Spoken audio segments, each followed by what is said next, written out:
Bom dia, internautas e ouvintes da Rádio Negritude Web. Hoje estamos aqui com o Dr. Marcos Ferreira, com a doutora Thais Zanetti, nossos convidados, para apresentarmos uma grande novidade, uma lacuna nas políticas públicas que nós temos na questão do atendimento integral e interdisciplinar aos homens. Temos uma proposta que estamos iniciando a implantação em Porto Alegre, assim como vários outros projetos, doutor Marcos. E estamos ali sendo filmados no YouTube, Facebook, nas nossas redes sociais, não é? Para vários países, vários estados aqui no nosso país. E estamos trazendo essa grande novidade. E, além de grande novidade, um tema de grande relevância social também, necessidade, aonde nós iremos disponibilizar a população principalmente carente, a população em vulnerabilidade social, a questão do atendimento integral à saúde do homem. E com isto faço uma breve introdução, porque hoje nós teremos um bate-papo. O nosso comandante Wesley, sempre nos apoiando, nos incentivando, trazendo novidades aqui para vocês, né? Sempre nos motivando, assim, nos desafiando a novas propostas e que gerem resultados efetivos. Então, hoje é um bate-papo informal, com tranquilidade, para que todos que estão nos ouvindo consigam entender. Não vamos utilizar aqui uma linguagem médica científica, né, doutor? E nem um juridiquês aqui com a nossa advogada criminalista, né, a doutora Thais Zanetti, que é professora também, é psicóloga, tem obras escritas, tem livros, participou agora, ultimamente, do lançamento de um filme do nosso querido Renato Dornelles sobre violência, violência, né, sobre as mulheres no sistema prisional. Eu ando pensando tanto em violência doméstica que já me confundo. Sobre a questão do encarceramento, né, encarceramento feminino, todas as dores desse processo, todas as dores familiares, toda a repercussão social do encarceramento feminino, e que muito também se observa que a própria violência doméstica gera esse encarceramento feminino, porque muitas vezes as mulheres, doutor Marcos, elas acabam entrando no mundo do crime por medo, por serem obrigadas pelos seus parceiros. Então, nós temos aí também um aspecto da violência doméstica. Eu gostaria de passar a palavra, então, para a doutora Thais, que ela faça uma breve apresentação e que para nós darmos início ao nosso bate-papo, a nossa conversa aqui.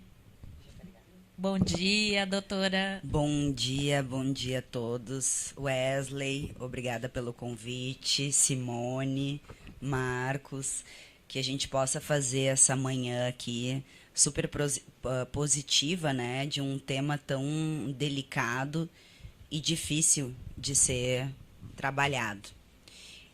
Então, agradecer o convite, falar sobre violência doméstica, mas também falar sobre a violência doméstica sob uma perspectiva daquele que é considerado o ofensor, né, que é considerado o agressor. Eu achei muito, muito, muito interessante a ideia da Simone de elaborar esse projeto e unir esforços para poder implementá-lo, porque normalmente quando a gente ouve falar do tema da violência doméstica, a gente pensa na vítima mulher, né? E aí se trabalha seja para punir o homem, seja para criar algum mecanismo protetivo, um botão de pânico para a mulher, enfim, um monitoramento para cuidar dessa situação que a mulher vem sofrendo. A questão toda, e que eu acho que é a cereja do bolo trazida pela Simone, é justamente a questão de tentar olhar para esse tipo de violência pensando num futuro. Ou seja, como eu posso trabalhar para que essa violência venha a ser evitada ou que ela possa até mesmo ser eliminada em muitas e muitas famílias. E para que a gente possa discutir a forma de criação de uma política pública de qualidade que venha a tentar reduzir esses índices, o papel, né, de um assistente social, foi o meu primeiro curso, diga-se de passagem, né? Primeiro fiz serviço social e aí acabei migrando para o direito. É fundamental porque tem coisas que o direito não alcança, né? O pessoal do direito se acha assim que, não, vamos resolver. E não resolve, gente. Tem questões sociais, tem questões biológicas, tem questões psicológicas, tem, enfim, uma série de questões. E quando a gente pensa no ofensor, no agressor, seja ele uma pessoa que de fato tenha cometido a infração penal, a ideia da Simone é tentar fazer esse olhar para o masculino com o objetivo de tentar ver de que forma eu, olhando para o homem, eu consigo fazer com que essa violência não aconteça no futuro, né? E aí eu vou deixar que ela, claro que é a cabeça desse projeto, possa trazer melhor esse fundamento aí que ela está vendo e que eu acho que tem tudo para dar certo. Claro que para essas implementações, de fato, forem possíveis de acontecer, a gente precisa que os órgãos públicos, né, que o Estado possa olhar de forma geral também para esse tipo de situação. Muitas vezes as famílias vivem a violência doméstica ali e os filhos estão crescendo e se desenvolvendo vendo essa violência. E muitas vezes acabam reproduzindo isso, né? Sem muitas vezes saber a origem desse trauma. Então, acho que o programa de hoje, aqui com Wesley, na Rádio Negritude, ganha muito em razão dessa perspectiva bem diferenciada. E eu estou muito honrada para debater esse tema. Que maravilha. E assim, pessoal, também quero registrar aqui o apoio irrestrito do Dr. Luiz Carlos Ilafon Coronel, que nos mandou um grande abraço, desejando sucesso para a nossa conversa, para o nosso debate, e dizendo que os professores e os residentes do Instituto Barros Falcão estão conosco de forma irrestrita, nos apoiando nessa proposta. E assim, doutora Thais, aos 30, um pouquinho mais de 30 anos na área da criminologia, nós temos dito durante esses 30 anos para os governantes, e hoje temos o governador Eduardo Leite, que tem uma visão, né, ampla assim, da questão social, que inclusive quero aqui registrar assim, parabéns a ele, né, e um agradecimento pela política pública de atendimento aos autistas que ele implantou, até porque depois da pandemia nós tivemos aí uma enxurrada desse problema de saúde junto às crianças. Mas, assim, nós temos dito, ao longo desses 30 anos, tanto no Departamento Penitenciário Nacional, no Ministério da Justiça do Brasil, quanto aqui no nosso Estado, aos governantes, e eu acredito que agora nós temos um governante que pode nos ouvir, a questão do trabalho intersecretarias, intersetorial, interdisciplinar. Por quê? Para tratar violência urbana, violência pública, nós não temos uma resposta somente.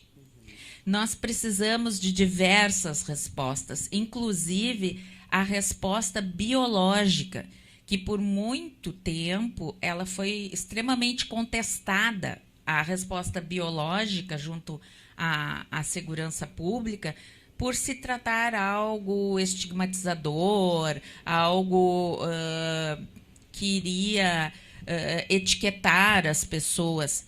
Mas o ser humano, ele é complexo. Ele tem células, ele tem patologias, ele não pode ser esquartejado. Questão social, questão psicológica, e não se falar da questão biológica. E aqui nós temos o doutor Marcos Ferreira, que nada mais, nada menos, fez doutorado em Harvard. Então, hoje vocês terão, né, esse prazer de estar desfrutando dos conhecimentos dele. E ele me alimentou de muitas informações nesta questão médica, na área biológica. Então, a proposta aqui é essa conversa, né, sobre a detecção precoce do câncer de próstata também, e a questão da disfunção hormonal. Junto com a psiquiatria, com o Dr. Luiz Carlos Lafon Coronel, junto com o direito, contigo, porque nós não podemos mais, em pleno 2023, estar esquartejando os problemas e não tendo soluções eficazes, porque nós ficamos sempre, como se diz popularmente, secando gelo na segurança pública. Mas por que secamos gelo? Porque nós não vamos a fundo na complexidade desse problema, né? E a complexidade a gente está trazendo aqui, na minha perspectiva como assistente social, um homem jovem, porque o câncer de próstata, ele não escolhe questão econômica, ele não escolhe idade. Qualquer homem, de qualquer classe social, né, doutor, pode vir a ser acometido por essa doença, e que vai gerar também um processo de revolta nesse homem, um processo depressivo nesse homem, e todas essas questões poderão ou não, isso não é um determinismo também, poderão ou não gerar um comportamento violento. E com isto, eu deixo agora a palavra aqui para o nosso Dr. Marcos Ferreira para nos explicar, nos ensinar um pouco mais sobre esse assunto. Primeiramente, agradecendo, Simone, o teu convite aqui da Rádio Negritude, a presença da doutora Thais aqui conosco também, né? Infelizmente não temos a presença do Dr. Coronel, mas ele com certeza está conosco acompanhando o programa. E, na verdade, assim, tudo que foi levantado é importante no sentido de que a perspectiva de tu ter uma abordagem em relação à pessoa que normalmente, dentro das questões de violência doméstica, né, que a gente pontuou como primeiro ponto dentro dessa nossa conversa, ela sempre tem o agressor e a vítima, né? E usualmente, todas as visões são dadas, obviamente, em relação à questão da correta, né? Que a gente efetivamente deu os holofotes para isso. Não só na questão da mulher em si, mas de todas as vítimas de violência, de todo tipo de violência, né? E isso é muito importante quando a gente fala em nível nacional, né? Dentro da compreensão das questões que envolvem a criminalidade, né? A importância não só de como a gente sempre preconiza, né, que seja voltado à questão dos direitos humanos, para a questão dos direitos das vítimas, mais do que tudo, né? E, obviamente, claro, também na questão de que a gente consiga ver o outro lado do processo da agressão, o outro lado da criminalidade, que pode estar justamente relacionado a um processo eventual de doença, né? E quando a gente entra nessa temática, isso é uma temática muito complexa, eu estava vendo um artigo agora recente também, americano, onde a dificuldade que eles têm no sistema jurídico americano de entender a possibilidade de uma doença mental, né, de um sofrimento mental, ser efetivamente considerado como uma causa de uma violência, né?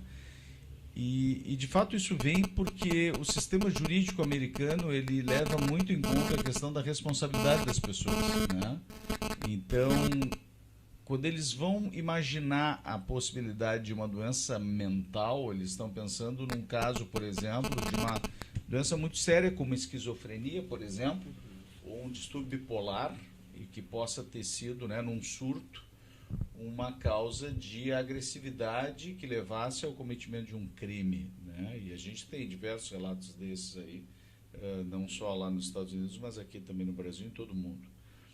Ainda que isso não seja algo realmente muito frequente do ponto de vista da ocorrência, até porque isso é pouco aceito, né, do ponto de vista da doença mental como um todo, como uma causa, a gente tem manifestações, sintomas e sentimentos de depressão, de ansiedade, que também são considerados sofrimentos mentais, né, sofrimentos psíquicos, mas não necessariamente enquadrados como uma doença mental para fins jurídicos que pudesse justificar o ato de violência. E aí que entra toda a questão, né? O que pode levar um indivíduo a este nível de sofrimento psíquico e o quanto nós deveríamos começar a pensar também na questão da saúde mental, né? Entre outros aspectos que tu bem pontuaste, né? Os sofrimentos físicos do homem, né? As doenças hormonais, o câncer e todo um conjunto de aspectos que a gente pretende abordar com esse programa multiprofissional, multidisciplinar, incluindo os aspectos sociais, os aspectos psicossociais, a inter-relação deles, e como é importante que a gente pense justamente nas formas que a gente vai buscar fazer o entendimento desse sofrimento e como preveni-lo, né? E no nosso entendimento, e quando eu digo nosso, é o nosso mesmo, né? Enquanto parceiros dentro dessa jornada de enfrentamento dessa questão, a gente vai buscar justamente, doutora Thaís, tentar fazer esse entendimento, tentar fazer o outro olhar, o olhar em cima da questão também do homem, enquanto uma pessoa que poderia, em algum momento, se desestruturar emocionalmente por questões diversas, né, até processos de desajuste dentro do seu relacionamento, né, os ciúmes, né, o sofrimento psíquico em decorrência dessa insegurança, talvez também em decorrência de uma questão de insegurança de natureza sexual ou de outro aspecto, e o quanto isso poderia vir a afetá-lo até o ponto de fazê-lo tomar uma atitude agressiva, né, criminosa, de agressão contra uma pessoa indefesa. Então, eu acho que é importantíssimo que a gente consiga começar a ter essa jornada, a iniciar esse trabalho. E o lançamento aqui, justamente, nesse programa, né, que visa até atingir uma comunidade importante, né, a Rádio Negritude, a gente tem que lembrar que o homem negro ele é uma das maiores vítimas do câncer de próstata, né? Quando a gente fala em uma doença tão importante como o câncer de próstata, ela acontece 2 a 3 vezes mais nos homens negros, né? E isso por si só também já vai gerar um sofrimento também nesse homem e também pode vir a gerar todos os medos, inseguranças e tudo que a gente já sabe que também pode configurar a base para algum nível de desajuste emocional. Então, assim, eu com certeza quero deixar os parabéns aqui pela iniciativa, Simone, mais uma vez, de trazer à luz em um ambiente onde a gente possa fazer esse broadcast, né, essa disseminação, essa forma de levar a mensagem, né, através das redes, e convidar também a doutora Thaís a participar desse projeto, né, obviamente dentro de uma visão mais jurídica, né, para que a gente também consiga abordar todas as questões nos diversos aspectos, né, que a gente já se propõe através dessa abordagem multiprofissional, né, multidisciplinar. Parabéns mais uma vez, vamos seguindo a nossa discussão. Uma coisa muito importante que o Dr. Marcos falou, e que eu vou reforçar aqui, não estamos deixando de olhar para a mulher, tá? Quando a gente pensa no ofensor, no agressor, a gente pensa nele como também uma questão de saúde mental, né? Para poder trazer condições para esse homem ter uma qualidade de vida, e também para a mulher, porque com esse respaldo ao ofensor, a gente consegue, então, fazer com que a mulher também não viva mais esse ciclo de violência, né? E que as próprias crianças que pertencem, muitas vezes, a esse ambiente familiar, não venham ficar acometidas de uma situação de violência, né? Eu acho sempre que todo projeto que tem um diálogo entre os saberes, e é sempre essa a proposta da Simone. Eu conheço a Simone há quantos anos, Simone? Nem eu acho que nem formada eu estava, né? Não. Eu acho que foi 2003, faz muito tempo. 20 anos. Sei lá, não nos entrega não também. Vamos nos entregar, por mas, favor, assim, mas nunca, uns 20 anos. Nunca eu vi a Simone desviar dessa questão interdisciplinar, né? Porque se a gente só olha a questão jurídica, tá, pode ser preso? Não pode. A vítima vai para um acompanhamento multidisciplinar? Não vai. Com quem ficam as crianças? Vai para uma casa de apoio junto com a mãe, para que ela possa ser protegida? Tá, mas e como é que está a cabeça dessa mãe? Como é que está a estrutura dessa família? Né? O que aconteceu com esse homem? Por que esse homem chegou a ter esse comportamento? Que eu acho que é muito do que tu trouxe aqui, né, para nós. Porque a gente pensa no direito, no resultado. O que ele fez? A conduta dele gerou tal prejuízo. Tá, mas o que aconteceu com esse homem para que ele chegasse e tomasse essa atitude? Então, eu acho que esse tal... Eu costumo dizer o custo social de determinados problemas. Porque nós já sabemos, né, e a justiça restaurativa veio também para suprir essa lacuna, que o direito em si, ou melhor, a sentença, que a sentença ela não esgota o problema. A sentença objetiva, mesmo havendo uma punição, a sentença não esgota o problema. Porque se o indivíduo tem ali problemas psicológicos, problemas clínicos, problemas sociais, a sentença ela não vai dar conta de todas essas questões. Tá? E nós temos também como história no nosso estado, tradição no nosso estado, sermos precursores na área penal.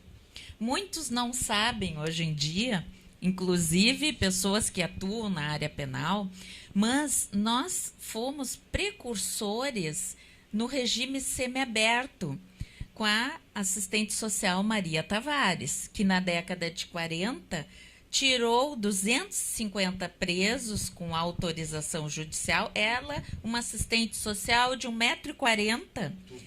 E eu convivi com ela porque eu fiz estágio e eu conversava com ela, então tive uma convivência como aluna com ela, na Fundação Patronato Lima Drummond. E ela, com 1,40 m, ela pegava um caminhão do Exército e me contou que ela ia deitadinha, só com os olhos, aparecendo só os olhos para alcançar os pedais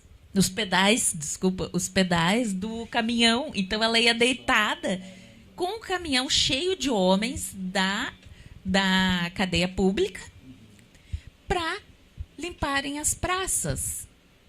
Só que ainda não se tinha efetivamente não existia o regime semiaberto.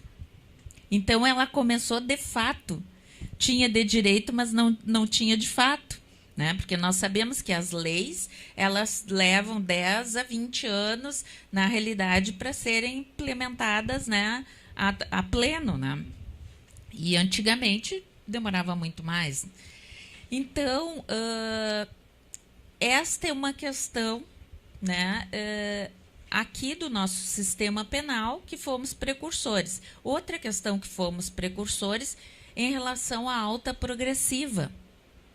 Os doentes mentais do manicômio judiciário, aqui, depois no Rio de Janeiro, aqui foi o primeiro estado a implementar a alta progressiva. O que é isso? É o retorno gradual do doente mental infrator à sociedade. Então, ele tem saídas, aí ele retorna, é avaliado, se está bem, ele vai para casa novamente, como se fosse passeios, com análise e acompanhamento permanente dos psiquiatras forenses. Nós tivemos esse expediente aqui em 1966. Então, nós somos precursores na área criminal. E agora, eu penso que tanto o governador Eduardo Leite quanto o nosso prefeito Sebastião Melo podem apoiar essa proposta para nós sermos precursores no país, junto ao INPROS, ao Instituto de Próstata, aqui do Rio Grande do Sul. Nós temos esse instituto que já fez várias ações mais específicas na área da saúde. Que eu estou trazendo agora é esse outro viés para incorporar, para somar. Né? Como sempre me ensinou o Dr. Luiz Carlos Lafon Coronel, um projeto, para ser bom, ele tem que ter mais de 4 mãos. Né? A 2 mãos não fica bom. Então, essa é a minha perspectiva, sempre foi. Né? Como tu disseste, Thaís. Vamos adicionar: um projeto, para ser bom, tem que ter mais de 4 mãos e tem que ter mais de um saber. Né? Mais de um saber, com certeza, com certeza. E aqui eu divido com vocês também um conhecimento meu na questão do gerenciamento de crises, né? Que é a teoria do FBI, que é a teoria que subsidia toda a questão do gerenciamento de crises na segurança pública, nos diz que a primeira etapa de gerenciamento de crises, e não vejo diferente com esse número imenso de feminicídios, né? Não vejo como que se nós não estejamos numa crise, né? A primeira etapa do gerenciamento de crises é o quê? A prevenção. Se nós podemos dispensar um valor infinitamente menor na prevenção do que depois no enfrentamento do dano, porque o dano de uma vida é irreparável. Órfãos sem documentação, como eu atendi, Dr. Marcos, no fórum, 3 crianças, uma desmaiou no meio da vila. E foram me procurar, desesperada, uma vizinha, porque o pai estava preso e a mãe estava morta. E 3 crianças, uma de 11, uma de 8 e uma de 6, morando sozinhas numa casa. E uma líder comunitária foi no fórum onde eu trabalhava, no Foro Central, me procurar desesperada porque a criança desmaiou e não recebeu atendimento porque não tinha certidão de nascimento. E, infelizmente, essa é a realidade cotidiana de muitas mulheres que estão encarceradas ou que estão mortas. Por isso que eu penso muito nessa questão do custo social da violência e do quanto nós podemos, além da prevenção, reduzir custos. Sim, reduzir custos em políticas públicas. Porque a mulher agredida, ela também vai para a Previdência Social, ela também fica no auxílio saúde.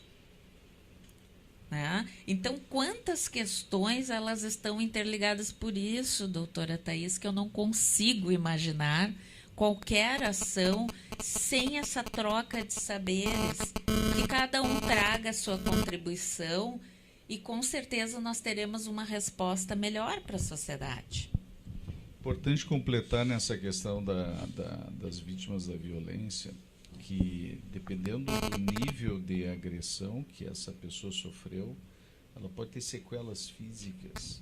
Além das sequelas emocionais, as sequelas físicas podem ser terríveis, né? A pessoa pode pode gerar um custo para o sistema enorme em reconstruções, em próteses e uma série de trabalhos que, na verdade, do ponto de vista médico, não seriam necessários se a pessoa não tivesse sido agredida, né? Então, tu imagina reconstruções ósseas, reconstruções estéticas, né, de face, de membros, né, a utilização de próteses, tudo por resultado de uma ação violenta de uma pessoa que saiu do seu absoluto controle, né?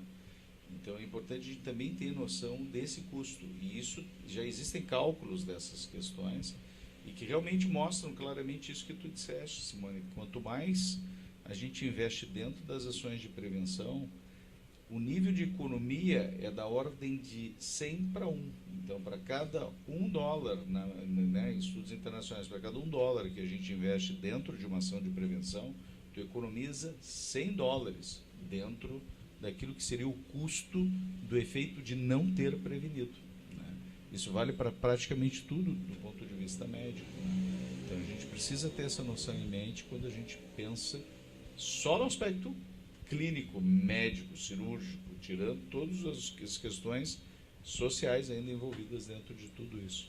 Eu fiquei com uma dúvida nessa questão que tu levantaste aí das 3 crianças. O que aconteceu? Qual foi o apagão nas nossas organizações de amparo social, o colchão social, né? A Fundação de Assistência Social e Comunitária e outras tantas entidades que deveriam estar já envolvidas nessa questão dessas crianças. O que aconteceu, Simone? Me conta um pouquinho disso. O pessoal já deve estar se perguntando também. Bom, eu prestei, embora eu não estivesse ali na vara da família, né? Eu estava na vara de execuções e penas alternativas, na VEPMA, cedida pela Superintendência dos Serviços Penitenciários, mas, de qualquer forma, embora não sendo a minha área específica de atuação, eu não me furtei ao atendimento e encaminhamento. Encaminhei para o assistente social Roberto Vucetic, que também atua na vara da família, e providenciamos documentação, providenciamos a solicitação formal do atendimento no posto de saúde, independente de se ter documentação ou não, se tinha uma urgência de saúde, não é? E a própria líder comunitária, porque o pessoal, assim, dessas regiões mais simples, mais carentes, eles têm uma empatia,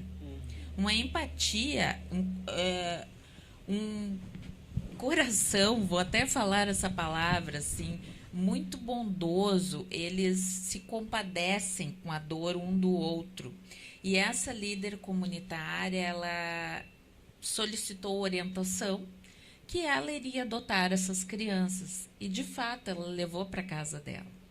E uma pessoa que também com parcos recursos, enfim, mas nós demos toda a orientação institucional e encaminhamos a situação junto à vara para essa adoção, para esse encaminhamento também e para esse cuidado com essas crianças.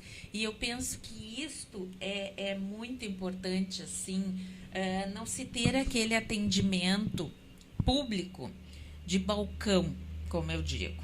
Eu não sou uma assistente social de balcão. O que eu quero dizer com isto? Eu não atendo só aquela minha demanda restrita. Isto não tem a ver com delito, não é comigo. Isto é comigo, sim. Eu sou uma funcionária pública, eu estou ali, chegou uma situação da vara de família, isto é comigo, sim. Porque essas crianças são cidadãs. Elas precisam ter assegurados os seus direitos, né? E eu penso que nós não podemos nos furtar, de forma alguma. Assim como, estando vinculada à Superintendência dos Serviços Penitenciários, hoje eu estou aqui, né, falando nessa questão de prevenção, nessa questão de saúde, nessa questão jurídica, nessa questão de previdência social, que nós vemos um custo elevadíssimo na previdência social em função da violência. Só que esses assuntos têm que dialogar, porque essas caixinhas separadinhas não estão sendo efetivas, né? Não estão tendo o retorno que a população gaúcha precisa e merece. Quem sabe vamos ser precursores, vamos fazer história daqui para frente, vamos levar essa experiência para os outros estados. Os outros estados também estão carentes. O estado de Santa Catarina e do Paraná veio no INPROS pedir orientações, né, para implantar naqueles estados lá o Instituto de Próstata também, pela relevância dessa instituição e pela necessidade.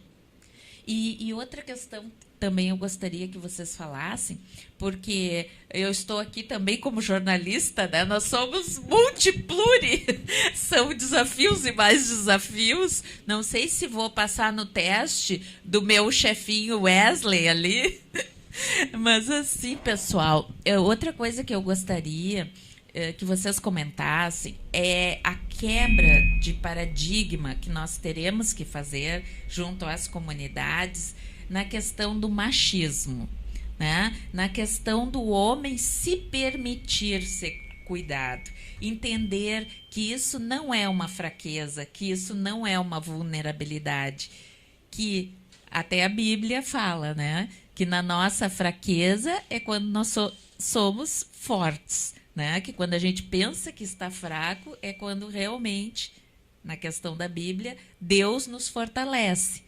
E que os homens também entendam isso, não como fraqueza, não como vergonha, não como vulnerabilidade, mas sim como um cuidado, né? Como amor, como cuidado, como prevenção. Porque temos também a desestruturação familiar, né? Decorrente de todos esses problemas que nós estamos falando. Então, gostaria que vocês também falassem que nesta ação, além de tudo, tem uma quebra de paradigma, que o homem não vai deixar de ser másculo, de ser homem, de ser potente, se ele for cuidado por profissionais. Simone agora trouxe uma questão bíblica, né? Para uma manhã, acho que está bem adequado. Me lembrei de um texto que eu escrevi faz pouco tempo, que fala sobre o reconhecimento do auto-amor, né? Nós temos uma passagem bíblica que vai dizer: ame ao próximo como a ti mesmo. E eu só posso amar o próximo se eu me amar, né? E normalmente as pessoas não olham a si. E quando tu traz isso, como trazer essa questão do machismo para o homem perceber? O homem precisa perceber que ele precisa de cuidado. Não é porque sou homem que eu não preciso ser cuidado, né? Não é porque alguém pratica uma infração que ela não precisa ser cuidada. O fato dela praticar a infração é porque nada funcionou antes disso. E aí o reflexo é o delito, né? Então, acho que estar aqui, na Rádio Negritude, em uma manhã chuvosa, né? Assistente social, psicologia, pena que a psiquiatria não está aqui, a medicina, o direito, feminicídio. Eu tive uma aluna na Uniriter, a Inessa, não sei se ela está nos assistindo, mas acho que sim, que escreveu um trabalho sobre o feminicídio, né? Feminicídio de mulheres negras. Um dos maiores índices, e a gente não olha para isso. A gente olha para o feminicídio, mas a gente não olha para o feminicídio da mulher negra, que é a sua maioria, né? Então, acho que estar aqui hoje é gerar conscientização. E esse é o primeiro passo para que esses homens possam olhar a si. Porque um pai que olha a si consegue olhar ao próximo, consegue olhar ao seu filho. Então, acho que tudo perpassa pela conscientização e pela educação, né? Para eu prevenir, eu preciso ter consciência. Se eu não tomo consciência, eu não sei com o que eu vou lidar, né? Então, a gente é muito acostumado a trabalhar com repressão. Repressão. Como o Dr. Marcos falou, a cada $1 gasto, né? Qual é o investimento que eu posso ter? Qual é o prejuízo que eu posso ter? Então, quando eu tenho alguém que cometeu um delito, bom, a pessoa respondeu, foi investigada, provavelmente, respondeu a um inquérito, teve uma ação penal, uma sentença e foi condenado, ok. Todo esse trâmite, seja da fase administrativa, policial, a judicial, qual é o custo disso para o Estado? E ela vai ser presa e vai ficar quanto tempo? Qual é o custo diário de uma prisão para o Estado? E com a prisão daquele homem, há um rompimento dos laços afetivos? Qual é a consequência do rompimento dos laços afetivos? Então, quando a gente trabalha com a repressão, a gente olha lá, sentença, pá, tá lá. E o que acontece antes? Como é que eu posso fazer para que isso não chegue? Ou quando chegue, tenha reflexos menos danosos, né? Acho que essa é a proposta. Estou louca para ouvir vocês falarem sobre o projeto, né? O que vamos fazer para de fato, o pessoal poder entender. Diga, Wesley. Pô, que legal. Eu queria dar bom dia ao doutor Marcos Ferreira, a minha querida Simone, no Manhã Bons Negócios também a doutora Thaís, a Nete. É um prazer ter vocês aqui no Espaço Teresa de Benguela, que nesse final de 2023 a gente ganhou um prêmio que foi maravilhoso para a Rádio Negritude, pelos bancários e também pela CUT, por todo um processo de trabalho que a gente realiza social. E por ter vocês aqui, para mim é muito importante. Muita gente aqui mandando um abraço para a Rádio Negritude, mandando um abraço para Simone. Eu fico maravilhado por isso, pelo fator de que a gente trata aqui não só de música, mas principalmente na cultura, no lado social. A gente tem programas relacionados à área da saúde, agora estamos com programas relacionados também do empreendedorismo, que esse espaço da manhã aqui se condiz com ao lado do empreendedorismo, doutor. E a gente traz empreendedores, não só aqui da região, da Zona Leste, mas também de toda Porto Alegre, grande Porto Alegre. A gente, graças a Deus, está fazendo um trabalho bastante acolhedor às comunidades também.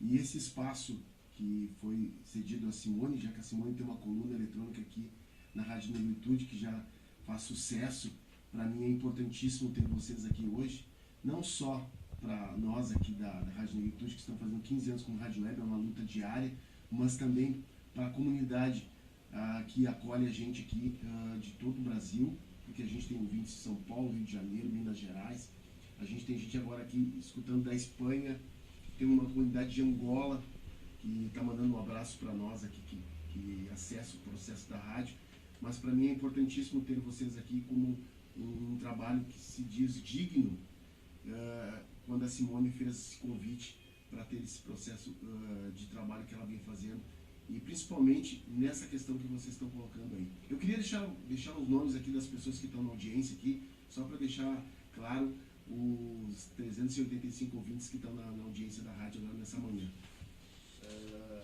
É assim, ó, Silvia Guirres, que é médica, mora em Minas Gerais, está dando parabéns à Rádio Negritude. Paulo Santos Dutra, que é técnico de enfermagem, que faz parte aqui da Lomba do Pinheiro, do posto de saúde aqui da 14.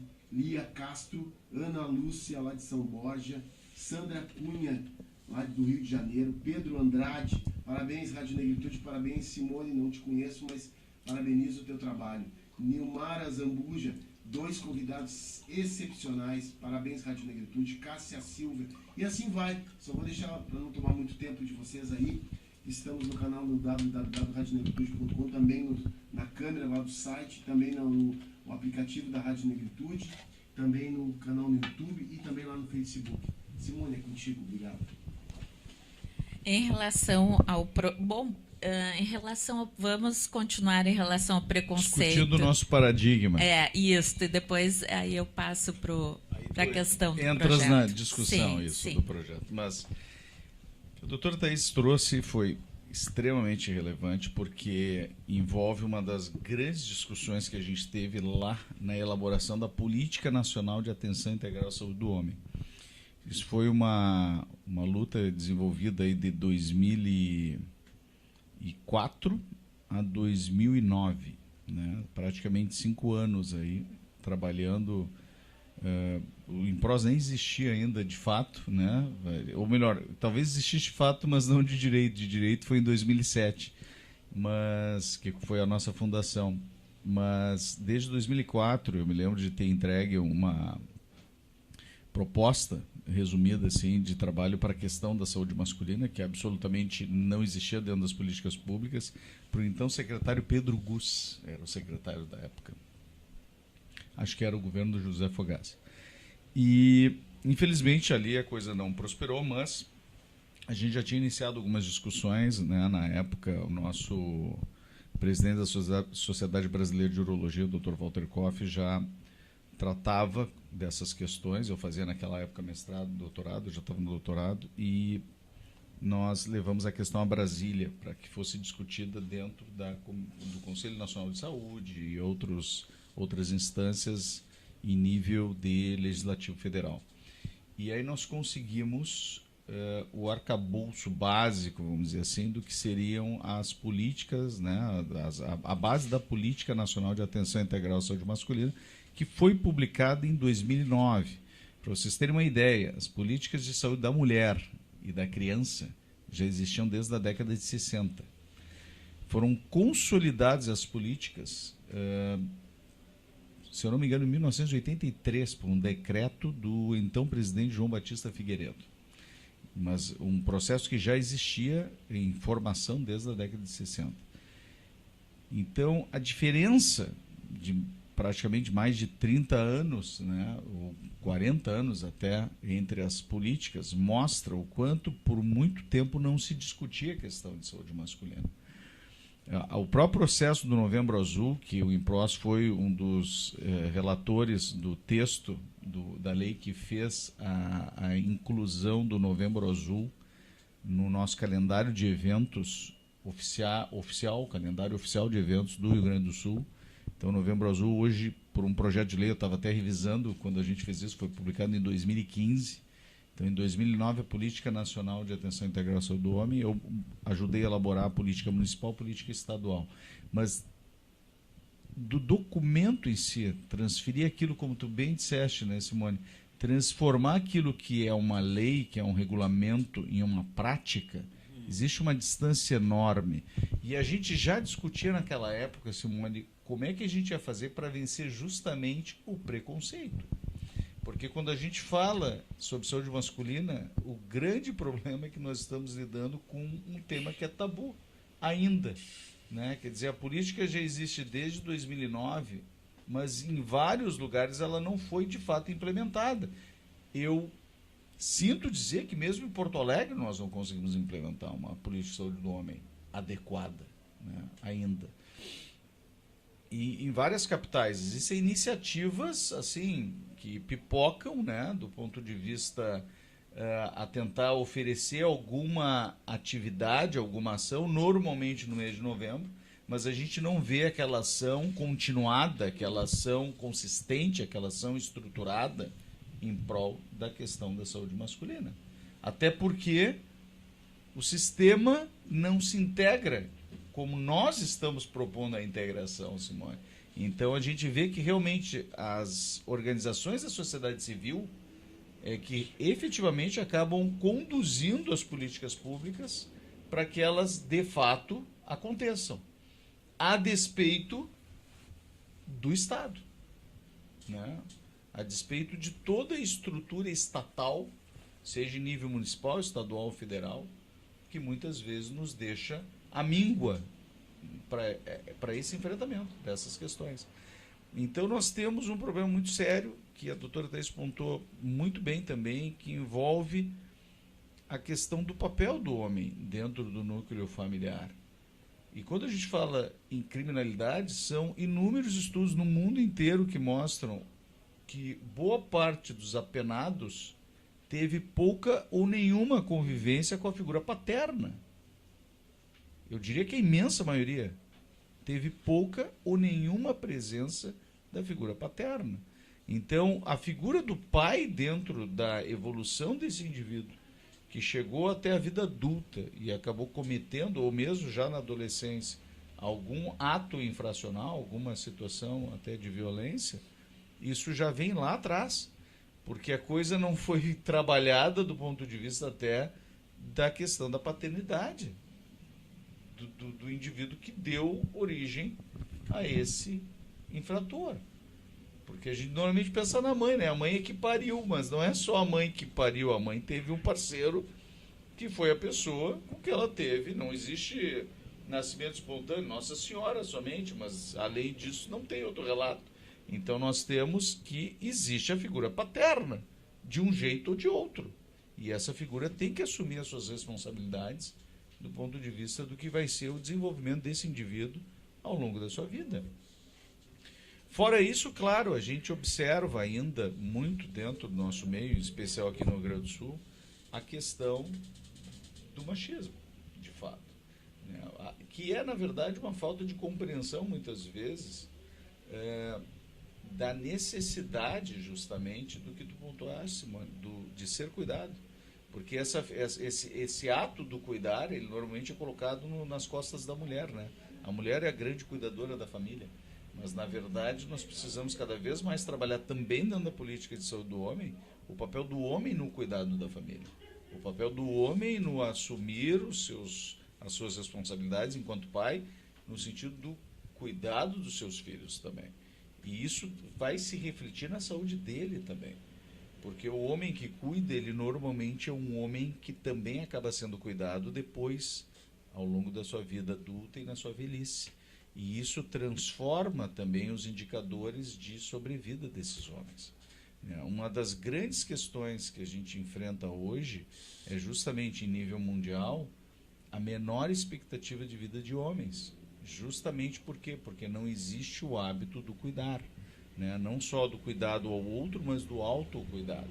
Né? Esse autocuidado, ele fica inexistente na imensa maioria das sociedades. Quando a gente pensa que no Brasil a expectativa média é de 9 anos a menos que as mulheres, na Inglaterra essa expectativa de vida chega a 14 anos de diferença, né? Um país desenvolvido. Então a gente enfrenta, de fato, questões que a gente não consegue explicar pela biologia. A gente consegue explicar pelas questões sociais, pelas questões que envolvem o desenvolvimento desses indivíduos ao longo da vida e o assumir o seu papel dentro da sociedade. Né? E dentro desses papéis, o papel também que ele tem que ter de ser um cuidador da sua família e de si mesmo. Então essa é a grande transformação, esse é o grande paradigma que tem que ser buscado, né? O novo padrão. E a gente justamente está propondo tudo isso, né, Simone, para tentar contribuir um pouquinho mais para essa grande transformação. Eu acho que é esse um dos grandes papéis que a gente tem a desempenhar agora em cima desse projeto, né, que a gente está aqui lançando hoje. Sem guerra e sem armas, mas queremos fazer uma revolução na sociedade, com amor e com cuidado. Essa é a nossa proposta. E aqui eu faço um pequeno intervalo para nós tomarmos um cafezinho e para o pessoal escutar um pouquinho dos nossos comerciais aí da Rádio Negritude. Dando continuidade aqui à nossa conversa, eu também quero falar para vocês que a nossa grande desembargadora, Jane Vidal, que está à frente, Dr. Marcos, da política pública dentro do Tribunal de Justiça na questão da violência doméstica, ela que está à frente agora, e hoje não está conosco porque já tinha uma agenda prévia em Minas Gerais, mas quero deixar o registro do abraço que ela manda para todos nós, né, do abraço, assim, da pontuação dela, da relevância desse trabalho e do apoio, né? Nos dizendo assim que o Tribunal de Justiça futuramente também estará conosco apoiando esta ação tão necessária. E aqui, com a fala assim, do Dr. Marcos, eu fico pensando muito sobre a perspectiva filosófica, que no serviço social nós temos bastante filosofia também. E eu não consigo deixar de ter esse olhar filosófico para as questões, porque nós vemos aqui uma grande contradição, doutor Marcos, que nós sabemos que no nosso país, nós temos um percentual, como nos países islâmicos, da participação feminina na política. E quem faz as leis são os políticos. Quem geralmente executa as leis no poder executivo, nos cargos de secretários, são os políticos. Como nós temos um percentual eminentemente masculino nesses executores, nesses políticos, tanto executores das políticas públicas, quanto os elaboradores das legislações, são homens. Agora vejam a contradição, o tabu e o preconceito aí. Porque a maioria desses gestores são homens. Em contrapartida, esta política ainda inexiste. Olha a contradição, né? Mas por que nós temos essa contradição? Justamente pela negação. Né? Justamente pela negação, porque a nossa cultura é do super-homem. O homem não pode adoecer. E nós vemos muito essa cultura também nos servidores da segurança pública, que antes de se tratar, cometem suicídio, doutora. Porque existe uma grande cultura, um grande estigma na segurança pública, que o servidor da segurança pública não pode adoecer. Que isso é um fricote, é uma firula, que ele não adoece. E nisto nós temos a negação da doença mental, a negação da depressão, a negação de um câncer de próstata, a negação de um problema de disfunção erétil. Imaginem vocês, um homem que anda o dia inteiro com uma metralhadora pendurada no pescoço, ter disfunção erétil. Imaginem vocês o que isto atinge o psicológico deste homem. Muito mais do que um homem que não tem esta prática laboral. Muito mais do que um homem, vamos dizer, entre aspas, comum. Porque o próprio perfil profissional já dá toda uma potência, né? As algemas, o gás lacrimogênio, a metralhadora, a pistola, isto já é todo no imaginário, né? No imaginário coletivo, isso já dá toda uma potência para esse homem, para além de um homem sem armas. E daí esse homem tem uma disfunção erétil e tem 40 anos, doutora, e é casado com uma moça de 27, 30 anos. O que nós teremos de resultado desse coquetel Molotov? Que nós teremos de resultado? Né? E nós temos que desvelar essa questão dessa negação dos gestores públicos que temem a implantação desta política de atendimento. Se me permite, aí tu adiciona vamos seguir nesse exemplo, tá?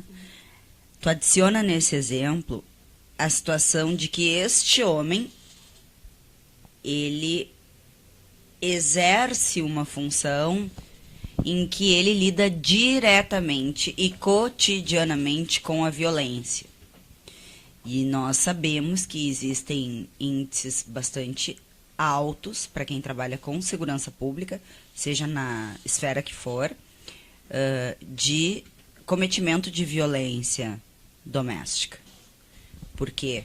Porque a vida do sujeito é viver vendo violência, sentindo a violência, né? Presenciando a violência. Então, ele não tem uma outra forma de ver o mundo a não ser a partir da violência. E aí, em razão disso, né, tem como um disparador também que, quando chega em casa, né, em muitos casos, acaba não se conhecendo ao praticar esse tipo de violência. E adiciona todo o restante que tu falou, né? O que vai acontecer com esse homem? O que vai acontecer com essa mulher? Qual o reflexo disso? A gente tem que levar muita coisa em conta, né? Uma das coisas que eu queria só completar do que a gente pontuou anteriormente, e que foi uma das coisas que me levou muito a pensar fortemente em uma política de saúde do homem, porque justamente no período que eu estava fazendo, já tinha terminado o mestrado, estava entrando no doutorado, eu estava estudando muita estatística sobre saúde masculina. E o meu filho, nessa época, 2004, 4 aninhos, ele tinha nascido em 2000. E a minha filha, 2002, então ela estava com 2 aninhos. E eu olhava para as minhas crianças e pensava, puxa vida, a média no mundo realmente é 10 anos a menos. E aí eu olhava para o meu filho e pensava, meu Deus, só por ele ser menino, ele vai ter que viver 10 anos a menos que a minha filha? Que tipo de condenação é essa? Né? Por que isso tem que existir? Tu começa a pensar, puxa, o que pode acontecer se tu pensasse assim, não, o teu filho ou tua filha nascem e ao nascer tu já tira uma década de vida dele ou dela. Se tu pensar do ponto de vista dos dois, né? Vou tirar uma década de vida de um deles. Mas aí não, essa uma década de vida vai ser retirada de todos os meninos. E continua sendo retirada enquanto a gente não modificar os parâmetros que possam levar esses homens a ter uma vida mais longa, com qualidade. Então eu pensava, o que eu posso fazer? Eu tenho que mudar isso aí, eu tenho que fazer a minha parte, pelo menos nisso. E foi um dos grandes motivadores, de fato, para que eu, né, começasse a agir e começasse a pensar em ações que levassem não só o meu filho a uma expectativa de vida mais longa, e aí como pai também, eu pensando em aspectos de risco, né, quando tu pega a estatística desses homens, de mortalidade, de morbidade, né, de adoecimento, tu vai ver que a estatística mostra, doutora Thaís, que o que leva os homens jovens, abaixo de 40 anos, à morte ou ao adoecimento, são as causas externas. Então, dentro do critério estatístico, a gente tem lá causas externas, doenças cardiovasculares, doenças infectoparasitárias, neoplasias, que são os cânceres, e assim por diante. Então, quando tu pega um homem acima de 40 anos, tu vai ter ali doença cardiovascular. Quando tu pega acima de 60 anos, a campeã são as neoplasias, os cânceres. Mas abaixo de 40 são as causas externas. E essas causas externas, em grande parte, violência ou comportamentos de risco, né? Situações em que justamente para mostrar que, ainda mais o adolescente, né? Que hormônios a 1000, né? Então eu posso tudo, eu sou super poderoso, eu tenho condições de me atirar no riacho, dar um bico de cabeça, só que eu não sei que tem uma rocha ali embaixo e que é raso aquele laguinho, e eu bato com a cabeça, quebro a medula, e lá tenho então um jovem paraplégico, tetraplégico, por uma atitude de risco. ou se meter dentro de uma confusão, numa briga de bar, numa briga de festa, no que seja, né? Então, essa situação, esses comportamentos de risco, eu até hoje, meu filho está com 20, vai fazer 23 anos, né? Ele dá uma saída, eu digo, filho, longe de confusão. Pô, pai, tu sempre diz isso, mas é a minha tranquilidade, é a minha segurança, saber que confusão, ele corra dali, ele saia de perto, ele não esteja próximo, inclusive de amigos ou de pessoas violentas, ou que bebam demais, ou que se alterem demais, né? Quando eu sabia de amiguinhos dele, né, na adolescência, que usavam drogas, eu dizia, cara, fica longe. E não é só a questão de ficar longe da droga, fica longe do amigo. Ah, mas eu não uso, pai, tu sabe disso. Eu sei, meu filho, mas a questão toda é o seguinte, o teu amigo pode ter uma dívida com o traficante. E o traficante pode querer escolher acertar a dívida dele a qualquer hora. E tu tá lá na casa dele. Ou tu tá ali né, sei lá, um campinho de futebol, onde for, brincando com o teu amigo. E, na verdade, teu amigo é um sujeito de risco. Ele está numa situação de risco. Ele está se colocando numa situação de risco. E tu tens que ter algum meio de ficar afastado disso. O amiguinho em questão, não posso dizer, mas assim, muitas vezes tu pensa, classe média alta, condição social elevada, mas o que é ausência de pai. E não adianta o pai só estar em casa. O pai tem que se fazer presente dentro da educação do filho. Tem que cobrar, tem que estar junto, tem que fazer todo o possível para passar uma série de conhecimentos, né, de comportamentos que o filho possa se espelhar para reproduzir depois. É assim que as coisas funcionam. Então é todo um processo de educação e que envolve toda uma matriz social de entendimento, né? Nós temos que entender a nossa sociedade para poder ver os pontos em que a gente vai conseguir intervir efetivamente para mudar isso. Senão a gente não vai conseguir mudar essa realidade.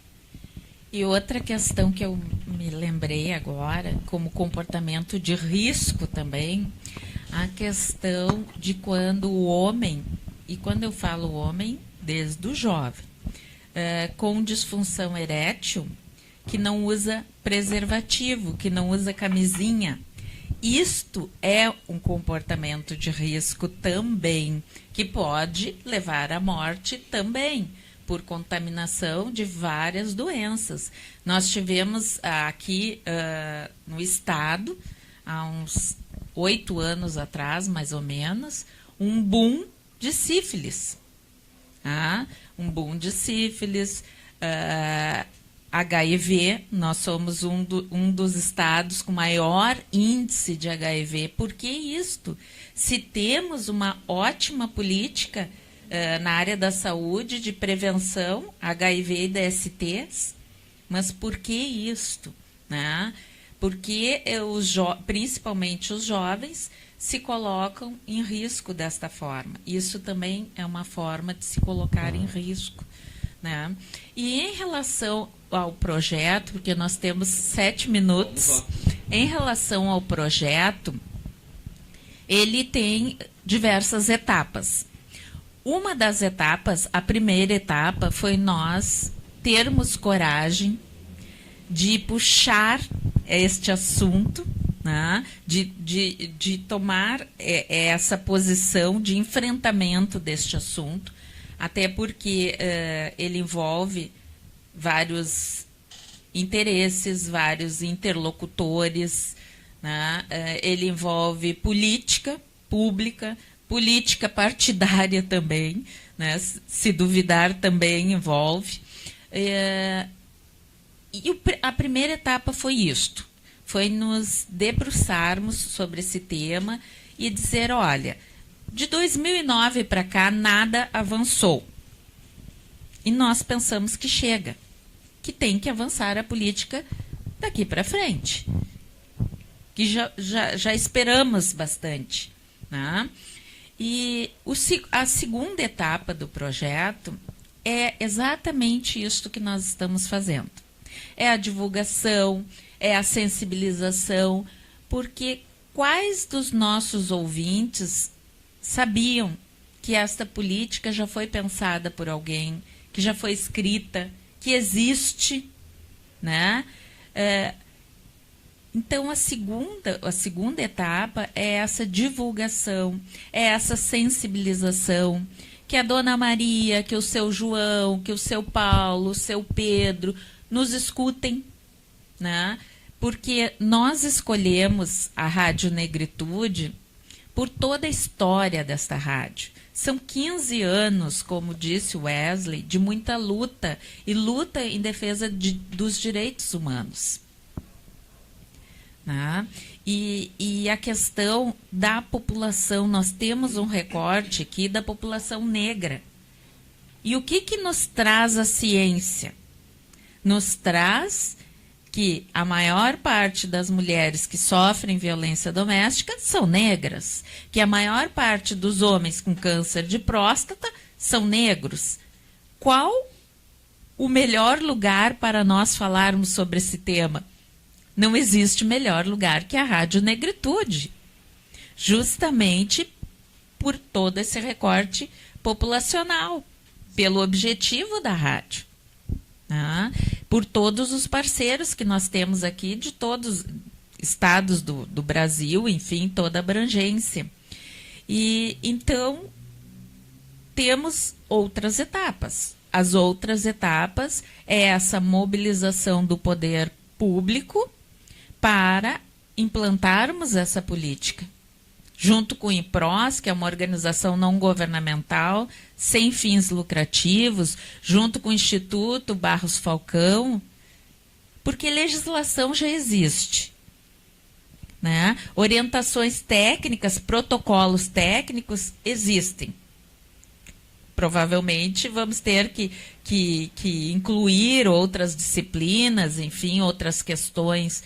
Mas urge o estudo, urge nós sabermos a fundo quem são essas pessoas, aonde estão, fazermos relatos desses cases, né? Relatos técnicos, científicos, e o tratamento, porque nós sabemos que a violência, ela é uma herança para 3 gerações. O trabalho que nós vamos implantar agora, ele vai repercutir daqui a 3 gerações, porque a reprodução da violência doméstica, ela atinge 3 gerações para frente. Isso já existem estudos nos Estados Unidos sobre essa situação. Então, o que nós plantarmos agora será colhido daqui a 3 gerações. Mas daqui a 3 gerações, os nossos netos, os filhos dos nossos netos vão usufruir desse nosso trabalho. E com isto, eu encerro aqui a minha parte, agradecendo muito à Rádio Negritude, ao acolhimento, agradecendo demais a vocês dois por terem dado espaço na agenda de vocês, que é super, né, super comprometida, enfim.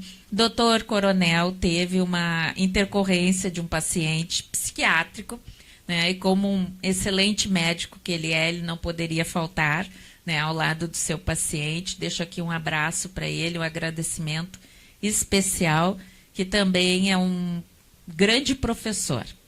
Dr. Luiz Carlos Lafon Coronel é um grande professor, assim, para todos nós.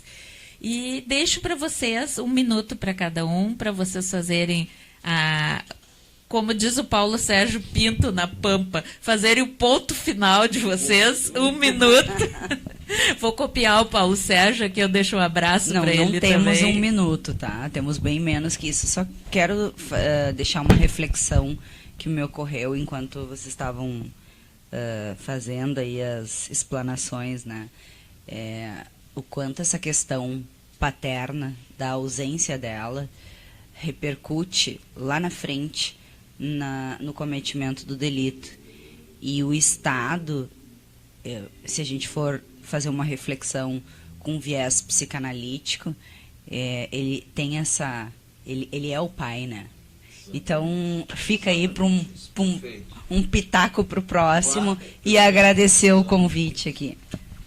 Agradecer mais uma vez o convite, Simone, a iniciativa, o apoio da Rádio Negritude dentro dessas ações, né, e que vem obviamente, a dar uma visibilidade maior ainda para um processo que a gente está começando.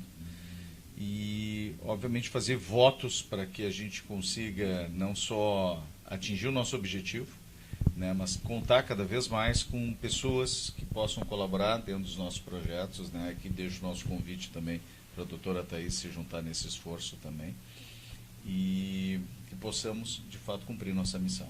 Muito obrigado mais uma vez pelo espaço. Obrigada e um abraço a todos os nossos ouvintes e internautas.